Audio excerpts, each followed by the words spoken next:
Bienvenue au Polysécure, épisode sur l'actualité au 9 août 2026, enregistré le 9 août 2026. Ça fait quand même un petit peu de réussite.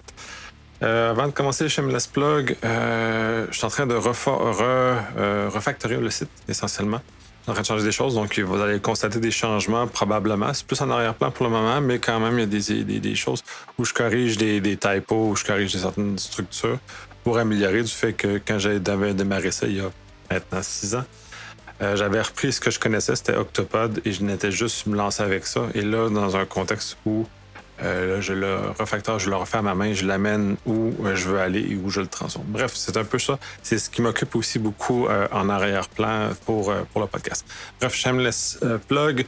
19 septembre, le B-Side. Le 22 septembre, il y a le B-Cyber. Le 24 au 25 septembre, le BrewCon.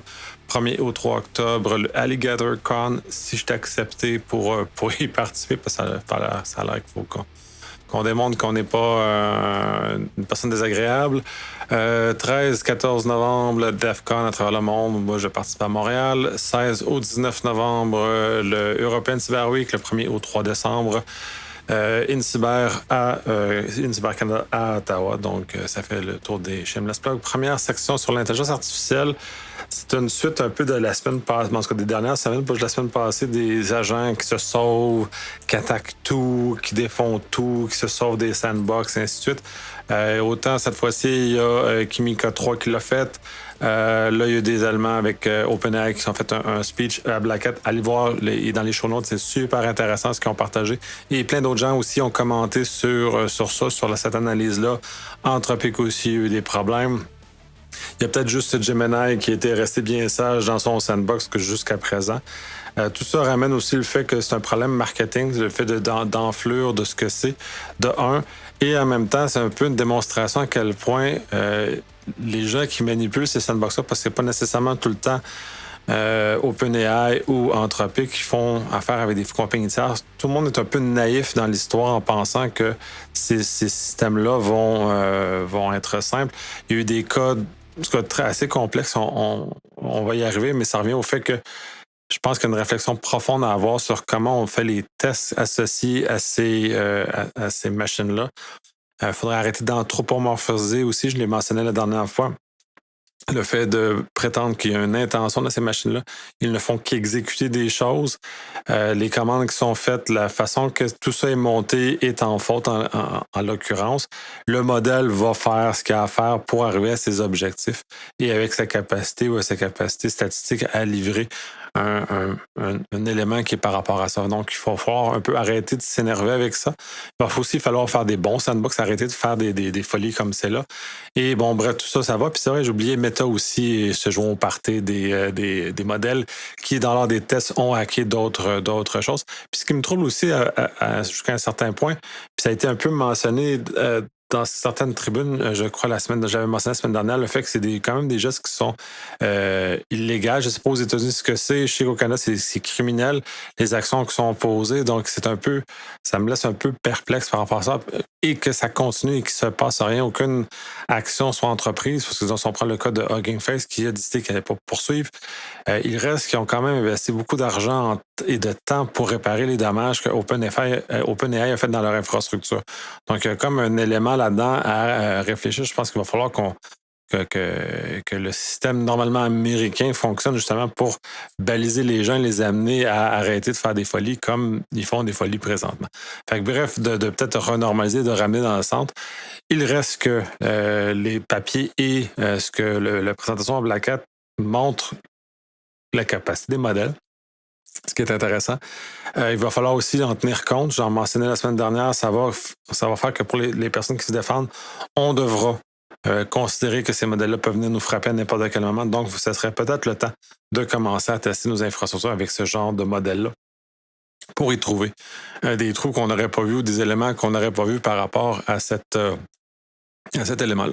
Bref, ça fait un tour encore. Allez voir, il y a beaucoup de choses qui dépassent un peu le cadre de ce qui ce que je peux, ben, pas que je peux, mais que je vais raconter ici, justement, pas que ça dure trop longtemps spécifiquement, ce genre de choses-là, mais il y a 2 ou 3 gros articles très intéressants dans les show notes sur ce volet-là, spécifique par rapport à l'analyse de timeline, le vidéo du Black Hat. Donc, bref, tout est là. Fait qu'allez allez jeter si ça vous intéresse d'aller creuser plus loin, parce qu'il y a des choses intéressantes à aller chercher de ce côté-là. À ça, dans la même lignée, il a été découvert que du côté d'OpenAI, les agents se parlaient entre eux autres, ce qui mentionne ou se laisser des messages, auraient coopéré. Et c'est un peu aussi ce qui était vu dans le cas de l'attaque avec Hugging Face, où ils se sont comme regroupés ensemble pour effectuer des choses, donc sont coordonnés. C'est pas des stratégies qui sont exotiques au sens où l'agentique, c'est un peu ça que c'est. C'est cette façon-là d'organiser, de faire apparaître de nouveaux agents selon les besoins de comment cheminer là-dedans. Donc, en soi, c'est pas un concept qui est très nouveau, considérant que bref, très nouveau, tout est en relatif, mais dans le contexte de ce qu'on on aborde, c'est pas très nouveau comme concept. Donc, le fait qu'il soit capable de faire lever d'autres agents et qu'il y ait une interaction avec ceux-ci, quand on regarde comment l'agentique fonctionne, c'est sensiblement la même chose. Donc, le fait qu'il se soit échangé des informations n'est pas outre-fait extraordinaire. Et encore là, il faut voir que c'est pas qu'il n'y a pas d'intention. C'est ça aussi le problème de l'anthropomorphisme, de faire ça et de comment c'est rapporté aussi. C'est comme si c'était wow, c'est exceptionnel. Non, pas tant. Puis si on regarde, puis là, je pense que ça, c'est des choses que j'ai pas mis dans les show notes, mais bref, c'est d'autres facettes associées à ça, notamment quand on aborde la notion de mémoire avec le AI, c'est pas des mémoires, mais c'est juste des notes qui sont laissées au fil du temps pour se repérer, parce que c'est un peu une machine que l'Alzheimer, pas l'Alzheimer, mais un peu comme on voit dans les films, les personnes qui perdent la mémoire et qui se rappellent pas plus que, disons, 24 heures, ils perdent tout le temps, ils se laissent des notes, mais c'est un peu comme ça que fonctionne le AI. Donc, c'est à la fois très capable, mais à la fois très limité aussi. Et il va falloir aussi qu'on admette dans l'état des choses comment c'est quoi les limites et qu'on arrête de surenchérir sur ce que c'est. Fait que, bref, ils se sont échangés l'information, ils se sont échangés les notes. Dans le fond, c'est leur méthode de travail. Quand on regarde comme Hermès fonctionne, mais c'est essentiellement cette façon-là qui va opérer lui-même, il va même se mettre des notes pour agir plus tard. Fait que donc, bref, pour les personnes qui n'utilisent pas de l'agentique, ça peut être étonnant, mais pour ceux qui l'utilisent, c'est un peu moins étonnant de voir ce genre de choses-là.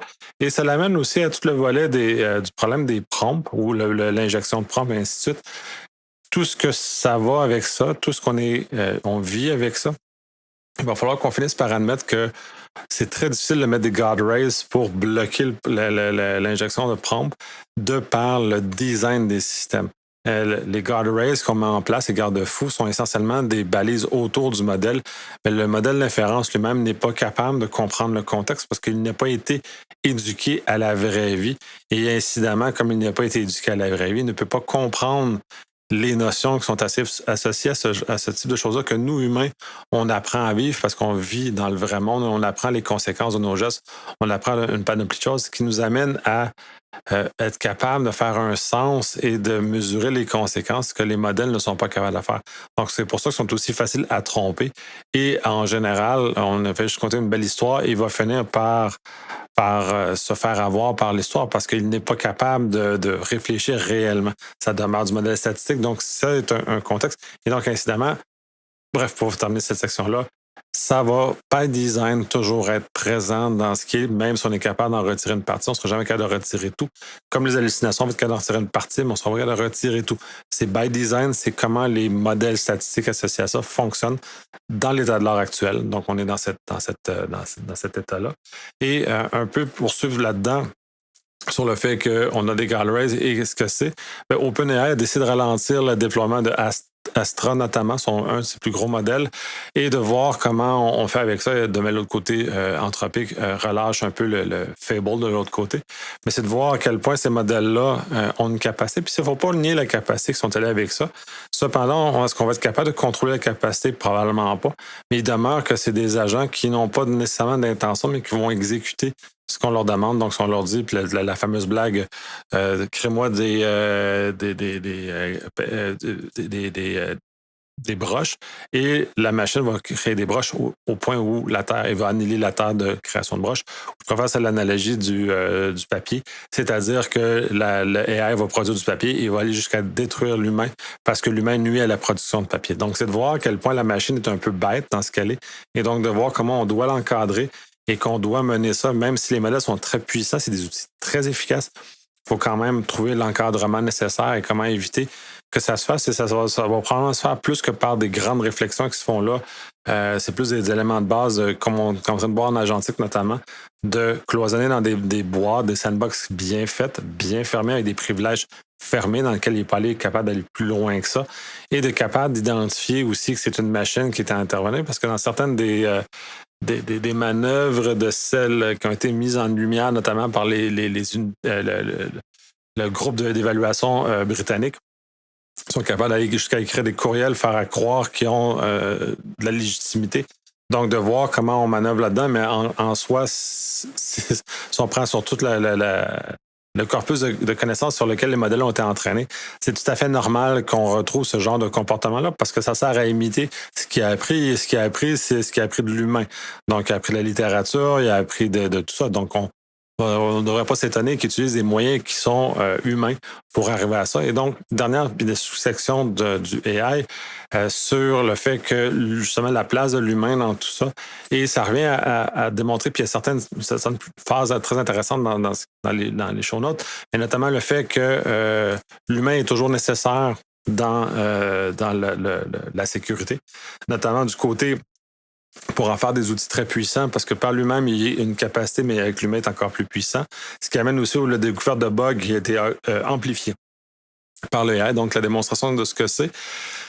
L'autre côté aussi, c'est important d'avoir toujours l'humain dans la boucle, l'autre côté, c'est-à-dire que lorsque l'approbation du code, et même l'humain n'est pas capable de tout intercepter, et de l'autre côté aussi, le fait que la création de correctifs associés aux choses trouvées est généralement inexacte, incapable ou n'arrive pas à des résultats intéressants, puisque l'AI est capable d'un côté de trouver le problème parce qu'il était capable de taper dessus, mais comme il ne comprend pas, puis on revient toujours au fait que ça ne comprend pas ce que ça fait, comme dans son corpus de connaissances, il n'est pas capable d'associer la vulnérabilité avec un correctif, encore du moins. Donc, on n'est pas encore capable d'arriver à des solutions. C'est peut-être parce que les données d'entraînement sont inefficaces, peut-être que le modèle est mal entraîné pour arriver à ce besoin spécifique-là. Peut-être qu'on devra entraîner des modèles spécifiques, mais pour le moment, il n'y a pas de lien entre trouver une vulnérabilité et créer un correctif qui fonctionne et qui n'insère pas de nouveaux problèmes. Donc, on est encore dans un contexte où c'est des outils crus, mais il faut savoir les utiliser correctement pour justement que ça serve d'amplification, mais ça remplacera pas tout, ça remplacera pas l'humain et très peu probable aux ampleurs qui ont été largement vantées par les compagnies d'AI parce qu'ils démontrent beaucoup de choses. Bref, il y a beaucoup d'anomalies dans le discours actuel et je trouve ça un peu fascinant, ce que devant pas ça, d'où je suis rendu dans ma carrière, de voir que ce genre de choses-là réussit à avoir encore autant d'écoute et autant de capacité à convaincre autant de gens de ces choses. Mais bref, c'est la vie, nous sommes des humains, on aime ça les histoires, donc j'imagine que c'est ça qui alimente un peu tout ce qui arrive. Bref, fin des sous-sections pour le AI, plus les nouvelles un peu plus générales et sans thème unique. Le fait, des chercheurs ont commencé à élaborer un plan ou un framework de collaboration entre les humains et le AI dans un contexte de Security Operations Center, ce qui est une très bonne chose puisque le volume d'informations, et ça va s'amplifier avec le AI comme attaquant, doit être traité et placé aux bons endroits pour aider les humains à augmenter leur capacité à faire des traitements automatiques dans la mesure où on est capable d'avoir un certain niveau d'assurance ou de prévisibilité de ce qui est là. Mais bref, c'est un framework très intéressant, donc allez lire. Même chose pour le niveau du design matériel. La machine est capable de prévoir d'avance un certain nombre de vulnérabilités dans le design du matériel. Et comme pour l'application de correctif logiciel, il n'est pas capable d'arriver avec des solutions ou des réponses à ça. Il est juste capable de détecter ou de trouver. À l'heure actuelle, on a juste de très bons chercheurs de vulnérabilité, mais pas de très bons résolveurs de vulnérabilité, si on veut. Donc, on est dans dans un contexte de dichotomie de cette nature-là, donc juste en tenir compte dans la réflexion de ce que vous déployez. Il y a eu des nouvelles sur le fait que la crypto a été cassée, je crois que c'est par Anthropic. Le réel, c'est que non, puis je n'avais parlé la semaine dernière, c'est que l'AI a été capable de trouver à l'aide des outils communément utilisés pour casser certains volets très spécifiques du chiffrement. Le réel, c'est que ça ne cassera pas autant que je l'ai mentionné la semaine dernière, justement parce que ça a cassé certains volets très spécifiques. Il demeure que les modèles sont très robustes. L'article qui en parle, il est génial, il est immense et amène justement tout le rationnel qui va en arrière, que on n'est pas prêt de voir la crypto cassée par le LLM. Le vrai cassage de la crypto qu'on a actuellement va plus arriver soit avec le quantique, quand il va être capable d'avoir quelque chose de stable, ou que la capacité de calculation, de computation, en tout cas, bref, de calcul des ordinateurs vont augmenter tellement qu'ils vont pouvoir casser l'enveloppe de chiffrement. Mais bref, on est dans un contexte où tout ça n'est pas tout à fait encore, c'est encore un peu du fantastique, mais c'est des recherches intéressantes parce que, comme j'en mentionné la semaine dernière, le fait que le AI ait trouvé des problèmes d'implantation, des failles comme ça, comme quoi les humains n'ont pas été aussi exhaustifs que l'AI pour trouver les problèmes. On revient à l'exhaustivité du traitement que l'AI fait, l'usage à tout azimut de tous les outils disponibles, ce que les humains ne font pas. Fait que, bref, c'est un avantage certain, c'est ce qu'on va trouver sur les sites. Ce que je mentionnais aussi également la semaine dernière, de corriger toute votre façade extérieure, justement parce qu'il va trouver. S'il y a une petite fissure, il va la trouver. C'est sa force. C'est ce que l'humain n'est pas fort. C'est pour ça que d'autres choses arrivent par rapport à tout ça. Autre article qui parle que l'AI est bon autant de l'attaque à la défense. Effectivement, on l'a vu dans le cas de Hugging Face qui s'est défendu contre OpenAI. C'est utiliser les deux bords, c'est bien. Les attaquants l'utilisent, il va falloir que les défendeurs l'utilisent davantage et adapter aussi aux méthodes d'attaque qui sont utilisées par l'AI pour être capable d'arriver à armes égales. Pour moi, je pense que ça arrive à être nul au bout du compte, donc on va arriver à quelque chose d'intéressant où on n'a pas d'avantage ni d'un bord ni de l'autre. On va faire balle au centre, on va retourner au milieu. Mais bref, c'est de s'en servir des deux côtés. L'autre côté, les ISOP n'ont pas levé toutes les pipelines de vulnérabilité. Ça revient encore, j'en en reparle parce que c'est un peu achalant, parce que ça vient nuire à l'ensemble du travail légitime des gens, de polluer leur capacité de travailler en leur envoyant des choses qui sont non vérifiées parce que la plupart, c'est non répétable. Donc, de soi qu'on va devoir effectivement, comme mentionné précédemment, trouver une structure pour filtrer ou pour ça, mais là, c'est plus comme du déni de service qu'il est en train de faire essentiellement. Puis en soi, ça ressemble quasiment à un mode d'attaque des personnes qui développent ou qui corrigent les problèmes de sécurité, les vulnérabilités trouvées. Alors, les bombardés ne seront plus capables de corriger adéquatement et assez vite. Donc, on est arrivé à l'effet contraire. On n'a plus de gain de sécurité, mais on est en train de nuire à la sécurité. D'ailleurs, aussi, cette semaine, Gentoo a refusé, a fermé son Bugzilla justement parce qu'il se faisait polluer par d'autres choses. Fait que, bref, on se trouve dans un contexte où on est en train de nuire aussi à la sécurité en bombardant ces gens-là de vulnérabilités qui ne sont pas nécessairement vérifiables ou qui sont littéralement fausses dans l'occurrence. Donc, en voulant avoir l'air brillant, on nuit globalement. Et c'est quasiment à penser que c'est voulu et délibéré comme geste de vouloir nuire à tous ces projets open source et non open source, parce qu'Apple aussi a fait la même chose, a ralenti la soumission de vulnérabilité. Donc, incidemment, il y a des éléments là-dedans qu'il va falloir. Peut-être qu'il va falloir qu'on ait un permis ou qu'on valide ou qu'on soit vouché, qu'on soit coopté pour être capable de soumettre des vulnérabilités justement de ce côté-là pour que ça soit légitime, qu'on nuise pas au travail des gens qui font justement un très bon travail à corriger les vulnérabilités qui leur sont rapportées, mais qu'on leur nuise. Bref, Cloudflare s'est débarrassé de tous les outils de sécurité de tiers parties. Enfin, ils ont tout développé leur suite d'outils de cybersécurité à l'interne. L'idée est intéressante. Ils l'ont utilisé beaucoup avec du AI pour monter leurs outils, donc ils ne dépendent plus. Mais pour puis c'est pas tout le monde peut répéter ça. J'aime l'idée, là, par ailleurs, qu'on est capable de bâtir nos outils, d'être capable d'amener plus loin. Par ailleurs, je crois aussi le côté très important est la connaissance que les grands fabricants de logiciels de sécurité peuvent apporter. Donc, il y a comme un modèle hybride entre les deux, mais j'aime beaucoup l'approche.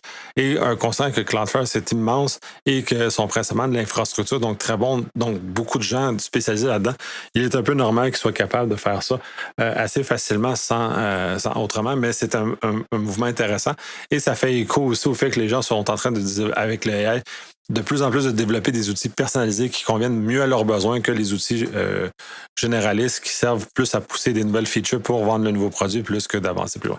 Bref, dernière nouvelle à cette section-là, c'est essentiellement, c'est un ancien du US Cyber Director qui dit essentiellement que les lois d'Asimov sont encore valides, où il avait raison essentiellement. Et comment on va regarder? Fait que dans le fond, on va avoir le AI qu'on mérite, c'est-à-dire que si on ne fait pas attention, on va détruire des pans de mur de la société. Puis c'est un peu ce qu'il est en train de faire par négligence et non parce que l'AI va finir par remplacer l'humain. Fait qu'on est dans un contexte un peu hybride par rapport à ça. Mais bon, bref, c'est une situation qui est un peu paradoxale. Dans tout ça, souhaitons qu'on arrête de parler des maudits AI qui se sauvent de leur sandbox et que les gens qui font des sandbox vont être capables de faire des sandbox qui ont du sens.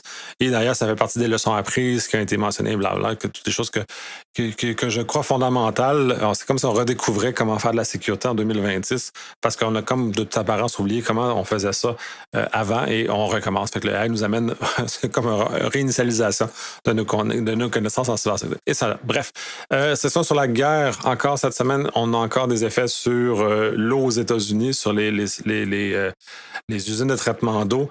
De 1 à 7, maintenant on est rendu à 12 12 États qui auraient été touchés par ces attaques-là.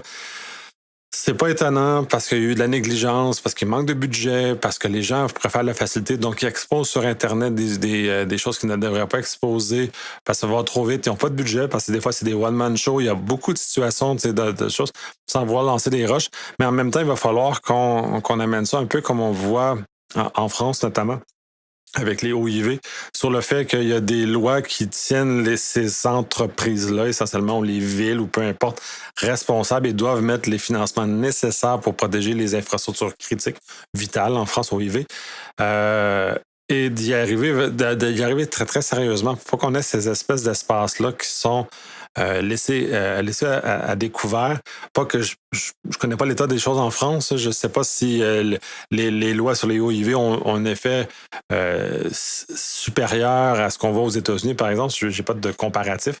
Ce serait intéressant que s'il y a quelqu'un qui le sait, me communiquer, voir si effectivement ça pas règle tous les problèmes, mais ça règle une bonne partie des problèmes par rapport à ce qu'on voit aux États-Unis à l'heure actuelle, où, somme toute, c'est un désastre sur tout ce qui est le traitement d'eau. Puis c'est aussi un peu le problème de laisser ça sans encadrement plus robuste, puisqu'on va aller au plus bas, on va réduire les coûts autant qu'on peut et jusqu'à couper dans la cybersécurité. Donc, quand les coûts de la cybersécurité ne sont plus compressibles, c'est ça qui est souhaitable en l'occurrence, surtout pour des infrastructures de cette nature-là, ben, le vrai coût est payé par les gens parce qu'on n'a pas le choix et on doit faire d'autres choix ailleurs, de choses qui sont peut-être un peu moins nécessaires, mais au moins que protéger les infrastructures critiques en l'occurrence. On avait eu au Canada C26 qui était supposé arriver à faire ce genre de choses-là, qui est mort au feuilleton en changement de gouvernement. Le nouveau gouvernement a sorti des équivalents, mais c'est pas tout à fait équivalent. Et ça crée débat, ça crée beaucoup de réflexions. Donc, voir comment tout ça va se matérialiser. Mais effectivement, nous aussi, je crois qu'on est potentiellement vulnérable à ce genre de problème-là. Il va falloir qu'on mette les sous. Et ça revient aussi au fait que, puis je le mentionnais la semaine dernière, le fait que le gouvernement américain a décidé de s'attaquer à des infrastructures critiques en Iran, mais ça a ouvert la porte à ce que l'Iran fasse la même chose aux États-Unis. Donc, ça a créé une forme de précédent qui, celui-ci, maintenant, est utilisé par tout le monde. Donc, on s'expose. Fait que c'est pour l'ensemble de la population, au moins au Occident, c'est pas mondial. Cette précédent-là va créer des problèmes qui vont nous suivre pendant, j'ai l'impression, plusieurs mois, si pas plusieurs années. Ce qui est très triste, somme toute, puisque je crois qu'en 2026, on avait la prétention de penser que l'eau potable était une ressource stable et définie, et que du moins dans les zones où on était capable de le traiter correctement, il n'y avait pas de préoccupation, mais on revient en arrière de ce côté. Bref, dans la nouvelle de cette section-là, sur le fait que la compagnie américaine vend des drones à l'Ukraine avec le AI qui sont capables d'être autonomes davantage. C'est un peu le fait que l'Ukraine est un laboratoire d'expérimentation au niveau de la guerre, de la nouvelle guerre. On rechange tout le temps. Et dans ce cas-ci, comment change l'état de la guerre? Et le fait de l'usage des drones dans ce contexte-ci a eu un impact jusqu'à présent très important et très favorable à l'Ukraine. Étant donné que en Occident en général est aligné avec l'Ukraine. Donc, pour nous, c'est une bonne nouvelle, ce qui se passe là. Et de cette avancée-là. Donc, on voit où le AI va se manœuvrer et la facilité de ce qui va avec tout ça, mais en même temps, ça va aussi poser des questions fondamentales et d'éthique, c'est de savoir ou à quel point on automatise ou on laisse la machine prendre des décisions. En l'occurrence, celle-ci, la machine va prendre la décision partiellement de la cible qu'elle va faire, donc de voir à quel point ça peut être problématique aussi, mais il y a des questions fondamentales aussi d'avoir de l'autre côté. Bref, section sur la souveraineté. Première, certains nombres de sénateurs ont envoyé une lettre au gouvernement Trump pour le spécifier que tout le fait de bannir les technologies chinoises va amener des problèmes puisque ça va accélérer les investissements chinois dans ces technologies-là, donc de leur donner la capacité. Il y a toujours des effets collatéraux à des décisions comme ça, j'en ai déjà parlé dans les semaines précédentes. Donc le fait de bloquer va forcer donc l'innovation. Toute contrainte amène nécessairement à un état d'avancer par rapport à ça, ce qui est un peu pas souhaitable en tant qu'occidentaux, mais bon, c'est un peu inévitable à ce moment-ci. Puis je pense que le gouvernement américain est un peu focusé sur des vieux paradigmes et s'attaque à des vieilles choses qui ne fonctionnent plus maintenant. Donc, il faudrait peut-être envoyer un petit mémo pour lui rappeler. Dans la nouvelle de cette section-là, c'est Cory Doctorow sur le fait que le post-American Compute, c'est très intéressant comme notion du fait qu'on amène un élément de souveraineté, c'est-à-dire qu'il va falloir commencer à se détacher, tous les pays qui sont des attaches très forts avec les Américains, de commencer à développer, à fédérer des systèmes, à avoir des systèmes autonomes qui sont capables d'opérer à l'extérieur des États-Unis, notamment par le fait de la capacité du gouvernement à faire n'importe quoi. Quoi qu'on en dise, le fait que le gouvernement Trump, a ouvert la capacité à l'usage hostile de ce qui a été fait, pas parce qu'on a le potentiel de changer de gouvernement aux États-Unis que cette confiance-là va revenir de façon automatique.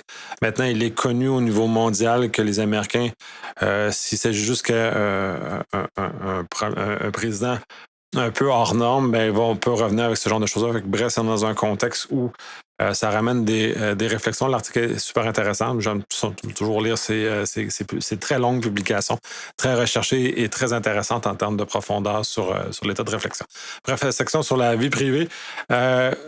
Essentiellement, le seul élément qui est à mentionner cette semaine, c'est un peu, c'est beaucoup tristounet là, dans l'ensemble, là, c'est tout ce qui est relatif avec Flock.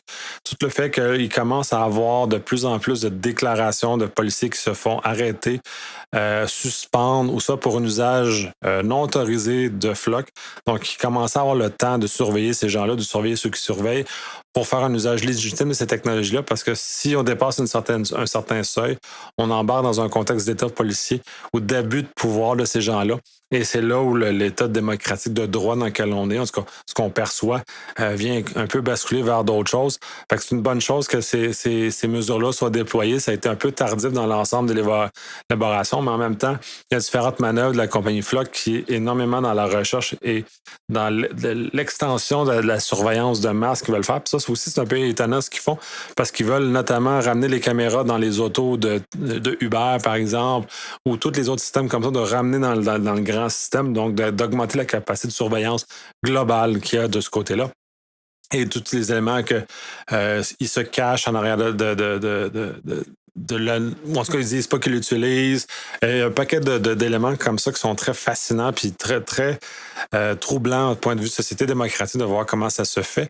Il y a à ça aussi le fait que une ville, puis celle-là est intéressante parce que elle met en lumière un problème spécifique de justement cet état de surveillance-là.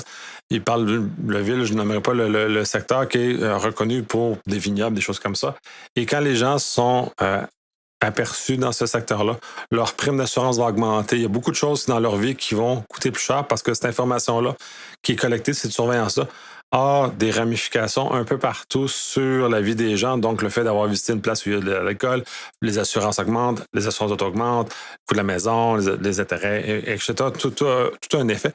Et ce secteur-là est en train de perdre des touristes, justement parce que les gens qui sont là ont fait le lien que parce qu'ils étaient allés là, leur prime augmentait. Donc, dissuade tout le monde d'y aller. Donc, ça a l'effet, pour le tourisme minimalement, un effet très dissuasif. Donc, les effets de bord de la surveillance ne sont pas juste comme ce qu'on parlait ce que je mentionnais sur les policiers, mais vraiment sur plein d'autres facettes de la société. Fait qu'il commence à avoir des conséquences un peu partout sur ce type de choses-là. Donc, c'est de voir comment les modèles vont se faire et comment ça va se stabiliser. Parce que j'ai l'impression qu'on est en train de découvrir tout ce que ça fait. Donc là, ça va forcer le système à se restabiliser. J'espère que ça va se restabiliser plus au centre, comme toujours c'est souhaitable. Mais bref, cette situation-là est comme un peu étrange et problématique dans ça. Et la dernière nouvelle de cette section-là, c'est le fait qu'une ville s'est débarrassée de Flock et s'est allée avec Axum à la place, mais que sur seulement la base, qu'ils n'ont pas un réseau national de recherche, de base de données nationale, et ils sont plus localisés, mais ça n'empêche pas le problème que ça suit les gens pareil. Fait que dans l'absolu, ce n'est qu'un fixe temporal, le temps qu'ils remettent d'autres liens dans les systèmes probablement. Bref, section sur la loi. Je parlais du Screenac la semaine dernière sur le fait que l'invasion de la vie privée, ça revient encore à un autre article cette semaine. Et c'est cette chasse à la pornographie qui est très américaine, en lequel le puritanisme américain, énormément. Il n'y a pas de doute que le contact à la pornographie chez les jeunes est très néfaste. Ça, pour moi, il n'y a pas de doute là-dessus. Par ailleurs, le fait de faire un degré d'invasion à la vie privée à ce point-là, je ne suis pas convaincu. Il y a peut-être d'autres questions sociales et je pense qu'il y a d'autres moyens de régler cette situation-là que par vouloir contrôler la population, mais toujours dans un contexte de contrôle. Donc, on voit toute cette notion-là du puritanisme aux États-Unis. Et ça n'est pas sans rappeler que la prohibition au niveau de l'alcool aux États-Unis était un échec qui est quand même assez cuisant. Et j'aurais cru qu'il aurait appris de ces éléments-là, de cette expérience-là, qu'on ne peut pas le faire. Il vaut mieux qu'on l'encadre et qu'on le balise correctement que qu'on l'interdise littéralement. Sinon, ça peut être un certain problème ou un énorme problème. Bref, ça, juge au Texas déclare que Meta est une nuisance publique et doit financer les traitements de santé mentale pour les jeunes. Je trouve ça très intéressant. C'est sûr que Meta va contester. C'est une chose. Mais de voir qu'il y a une ouverture par rapport au système judiciaire et aux lois qui sont à leur disposition de protéger les jeunes de ces algorithmes-là pour aller. Puis là, c'est un montant quand même de 500 millions de dollars qui a été mis dans un fonds pour protéger et aider les jeunes qui sont en problème à cause de l'usage excessif des médias sociaux. Donc, de voir comme ça, voir comment ça va changer, ça va sûrement avoir des impacts. Le modèle américain est très sur la poursuite, donc les poursuites amènent et conforment les entreprises à des règles et éventuellement, il va y avoir des lois qui vont être conséquentes, mais ils commencent toujours par des poursuites comme ça. Donc, voir comment ça va moduler la réflexion et voir comment le parcours judiciaire que ça va avoir, parce que s'ils sont en appel et jusqu'où ça va monter et toutes les conséquences que ça va avoir. Mais comme on a vu en Californie, il y a un appétit de plus en plus grand de la population de lutter contre ces abus de ces grandes corporations-là. Donc, de voir comment tout ça va se positionner. Très intéressant, ça va être à surveiller. Justement, vérification d'âge en Europe, justement, qui veulent lier ça aux appareils physiques. C'est un autre problème aussi. Il n'est pas sans rappeler qu'en Europe, il y avait des cartes d'identité. Ça fait très longtemps. Il y a une suite. Il y a comme une question culturelle aussi par rapport à ça. La liberté qu'on est plus habitué de voir jusqu'à un certain point en Amérique n'est pas tout à fait les mêmes racines que celles qu'il y a en Europe. Et d'avoir une carte nationale qui est encore des documents, les papiers, qu'on peut voir dans certains vieux films français font référence à ce type de papier-là. Mais bref, ou puis même, il y avait même de très grands propriétaires qui devaient donner des papiers pour que leurs employés puissent se promener. Mais bref, tous ces éléments-là, de voir qu'il y a un appétit encore très grand pour contrôler la population en Europe, c'est intéressant de voir ça. C'est un peu épeurant parce que les technologies actuelles se dépassent largement ce qui était à l'époque des papiers. On pouvait quand même avoir une certaine liberté, ce que là, on n'a littéralement plus parce que la capacité de mouvement, elle est très contrainte par l'efficacité des technologies. Donc, de voir ça apparaître, c'est beaucoup préoccupant. Pas juste un peu, c'est beaucoup préoccupant. Et j'aime beaucoup faire référence aux Misérables, où si Jean Valjean n'avait pas eu l'occasion ou l'opportunité de ne pas avoir présenté ses papiers jaunes, comme il a eu l'opportunité de ne pas le faire, il n'a jamais il a eu, pas eu. Il a eu l'occasion de refaire sa vie correctement comme un homme honorable. Et bon, d'amener comme ça. Fait que on est dans un contexte de société où ça va de plus en plus difficile de sortir du chemin qui nous est tracé devant nous. Donc, parce que bref, il y a beaucoup de réflexions philosophiques à avoir de ce côté-là et qu'on peut retrouver dans la littérature pas si récente que ça, des symboles et des réflexions associées à ce genre de choses. Bref, euh, au niveau canadien, le fait d'application des règles sur les discours haineux, sur comment les plateformes régulent ça, les différentes règles qui sont en train d'apparaître au Canada pour justement contrôler ça. Ce que Michael Gies dit essentiellement, c'est que la meilleure façon d'arriver à un résultat qui est applicable, c'est-à-dire qu'on a des résultats réels de diminution de discours qui peuvent être considérés comme étant autorisés, qui sont pas illégaux, mais qui amènent quand même à des problèmes de discours haineux et ainsi de suite, de comment aider les plateformes ou encourager les plateformes à aller dans cette direction-là. Donc, comment utiliser le système légal pour pas nécessairement que ce soit l'État qui vienne appliquer, mais que les plateformes elles-mêmes soient incitées à appliquer davantage leurs propres règles et d'aller plus loin. Fait que, bref, c'est un peu intéressant sur une réflexion à comment réussir à avoir un résultat, puisque au niveau canadien, on a quand même certains problèmes d'application des choses, et notamment le fait qu'on a un certain nombre de lois qui ont été abrogées juste parce que. Bref, dernière nouvelle de cette section-là. Apple challenge la loi au Royaume-Uni sur le fait d'accéder à du contenu chiffré. Déjà qu'ils ont retiré de leur plateforme au Royaume-Uni la capacité d'avoir du chiffrement bout en bout sur certains nombres de choses qui est disponible à l'extérieur du Royaume-Uni. Là, ils veulent aller plus loin. Fait qu'il y a un challenge qui se fait de ce côté-là. C'est encore dans cet appétit d'ultra-surveillance. Pour ce que j'avais entendu, c'est que selon le gouvernement britannique, c'est absolument nécessaire pour mener des enquêtes. Et je suis encore un peu perplexe par rapport à ce que c'est absolument nécessaire. Ça fait des années que je mentionne que je ne suis pas convaincu que briser le chiffrement est la meilleure stratégie. Les experts le disent parce qu'on brise le chiffrement pour tout le monde. Mais au-delà de ça, il y a probablement qu'il existe beaucoup d'autres moyens à la disposition des forces de police de pouvoir faire appliquer la loi, de protéger les citoyens et de ne pas nous embarquer dans un état de surveillance qui est comme dans lequel on est là. Fait que, bref, il y a de la réflexion à avoir. C'est pas la première fois que j'en le mentionne. J'ai pas entendu rien qui m'a convaincu que c'était le bon chemin à prendre que celui qui est en train d'être pris là. Mais bref, en même temps, voir... bref, anyway. Section rouge. Les sénateurs américains demandent d'arrêter de parier sur les feux de forêt. Et globalement, le fait que ces marchés de paris-là existent aux États-Unis de façon aussi peu contrôlée est un problème sur à peu près tout et n'importe quoi. Je crois, tant qu'à parler, on a parlé de la pornographie, le fait de la chasse de la pornographie aux États-Unis, mais je pense que la chasse à ce marché-là aussi devrait être ça, parce que tant qu'à moi, ça, c'est un vice humain aussi qui est important à encadrer. Et l'usage de ces marchés-là pour faire des paris sur les feux de forêt, je crois que c'est pas favorable. Puis là, au gros étonnement, parier sur des feux de forêt pour inciter des gens à mettre des feux dans la forêt. Grosse surprise. C'est comme ne pas connaître la nature de l'humain. C'est comme un peu fascinant comme quoi si on oubliait qu'est-ce qu'on est vraiment fondamentalement comme être vivant. J'ai l'impression que les cours de philosophie devraient être beaucoup plus obligatoires que ça à l'école pour que les gens puissent comprendre la nature de l'humain et arrêter de faire des affaires comme ça qui n'ont aucun sens par rapport à ça. Bref, des serveurs sont backdoorés. Essentiellement, il y a des bugs sur des motherboards qui permettent facilement de casser casser la sécurité essentiellement. Et c'est un problème parce que comment un serveur fonctionne, parce qu'on aurait tendance, quand on le ferme, tout disparaît de la réalité, c'est non. C'est que le serveur, il y a comme des équipements de télémétrie autour qui viennent surveiller donc un ordinateur dans l'ordinateur. Donc, c'est ces ordinateurs à côté qui sont finalement hackés dans l'occurrence, ce qui est mentionné là. C'est pas la première fois que ça arrive. On en a vu d'autres. Et le fait de redémarrer n'efface pas le code qui vit dans ces petits ordinateurs-là de télémétrie autour ou de contrôle.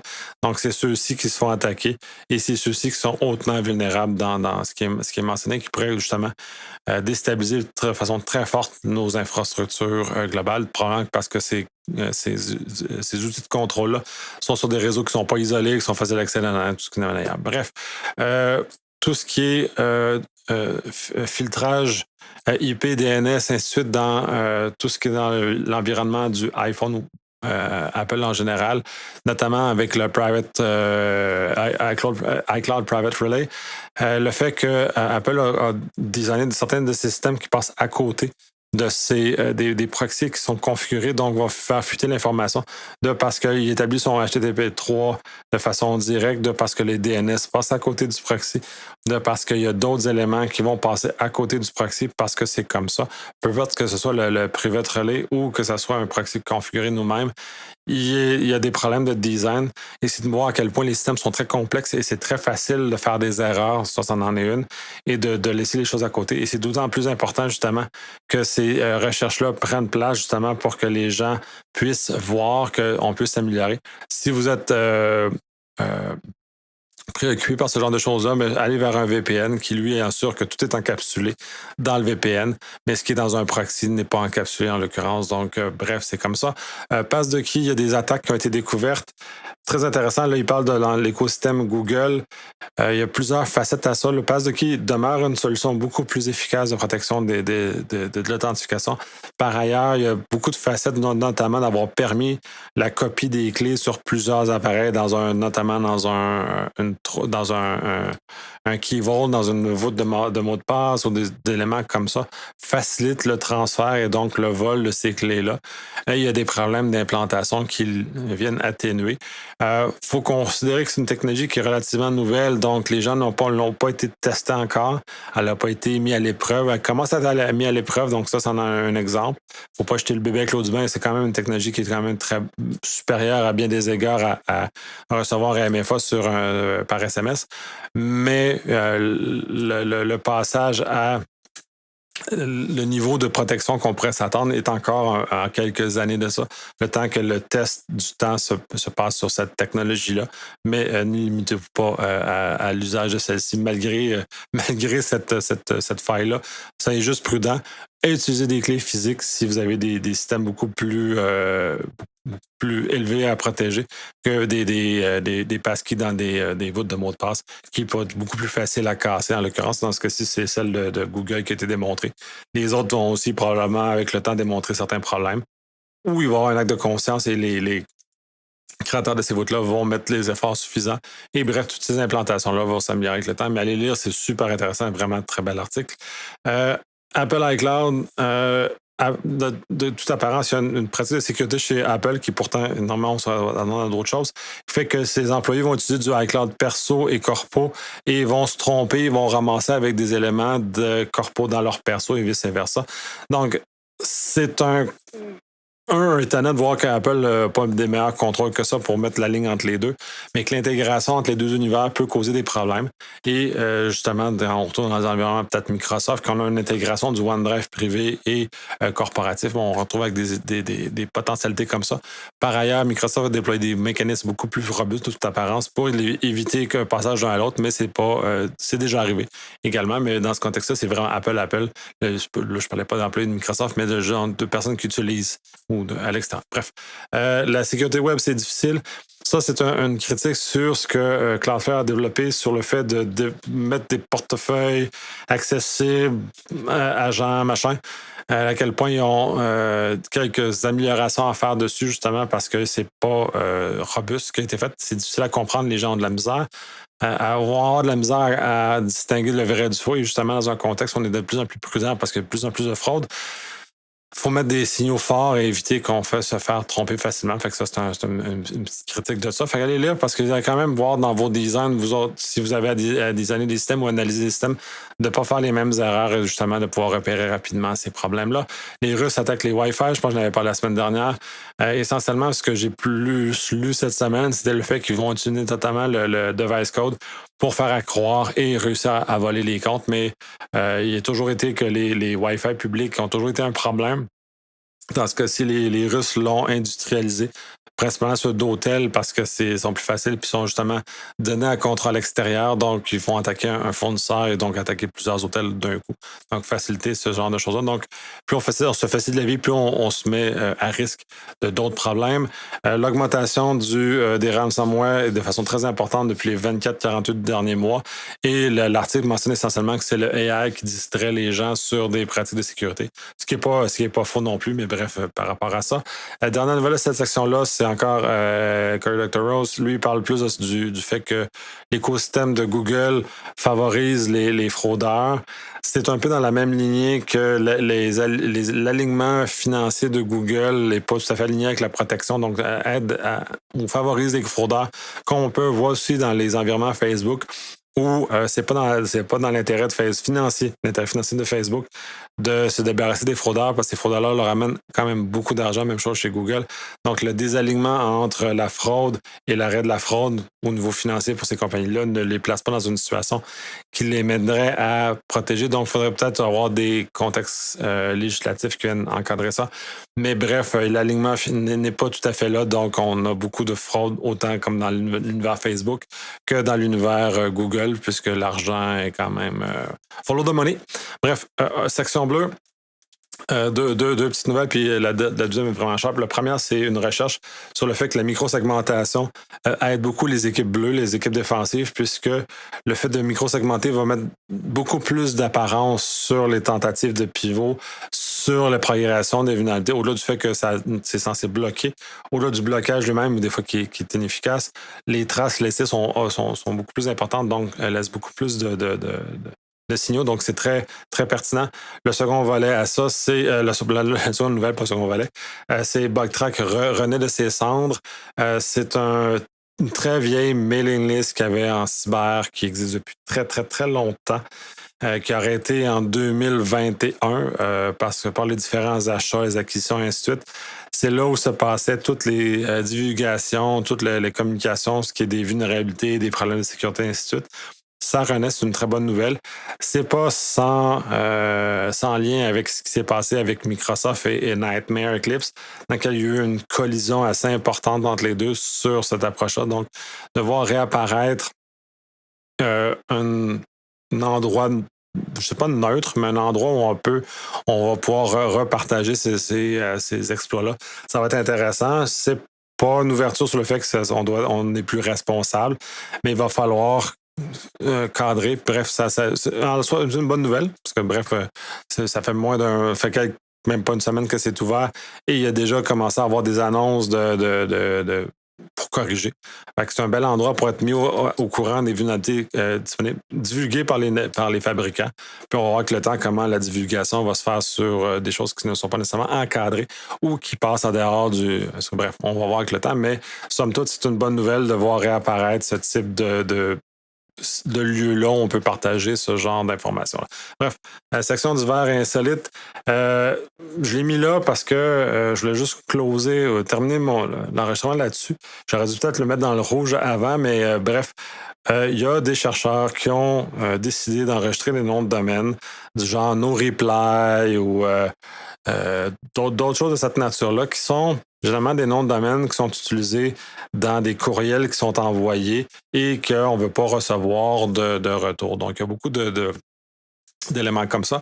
Et c'est aussi banal, mais aussi très intéressant de le voir que ceux qui ont réenregistré les noms de domaine par les groupes de ransomware, les noms de domaine ou d'autres artefacts technologiques qui ont été repris soit de groupes, soit d'autres personnes, soit de compagnies ou ainsi de suite, pour venir ramasser et collecter de l'information.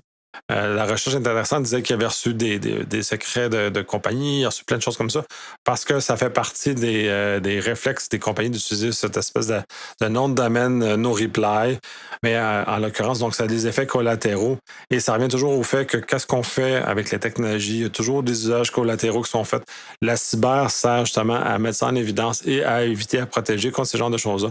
Fait que ce genre de recherche-là, je trouve ça très comique à ce stade-ci qu'on voit ça, que ça existe encore, mais en même temps, je trouve ça correct que ça soit parlé, puis c'est peut-être un bon rappel de ce que c'est. Bref, je termine les nouvelles de cette semaine. Très grosse semaine encore, il va y avoir encore beaucoup de diffusions. J'ai encore toutes les terminé l'édition de Le Hack, Pass de Salt, Troopers, j'en ai plusieurs autres événements que j'ai assistés dans la première moitié d'année que je dois encore, que j'ai pas terminé de diffuser, les super enregistrements, les super rencontres. Donc bref, toujours, vos commentaires sont toujours les bienvenus. J'améliore toujours le contenu, autant le contenu enregistré là que comment j'améliore mon site aussi d'ailleurs. Puis c'est pour ça que je mentionnais en entrée de jeu le fait de faire du refactoring pour améliorer le traitement, réduire le temps que je passe dessus et réduire le nombre d'erreurs que je fais dessus parce qu'il y a beaucoup d'éléments humains, manuels qui est fait malheureusement encore, et de le migrer vers une plateforme qui va être beaucoup plus mécanique, puis qui va être genre gérée tout en bout, puis toute le legacy de Octopod va finir par ne plus être. Il va être remplacé littéralement par du code 100% codé à bras, même pas sans AI. Fait que, donc, bref, retour à du code. Bref, sur ça, je vous souhaite une excellente semaine, puis à la semaine prochaine.